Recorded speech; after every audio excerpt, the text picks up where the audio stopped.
Once, there was a stray dog who wandered the streets searching for food. One day, he found a big, juicy bone. While crossing a river, he looked down and saw his reflection. He thought it was another dog holding an even bigger bone.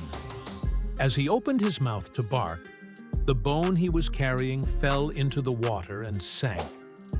The dog was left with nothing and went home hungry. Morale of the story: greed and envy can make you lose what you already have.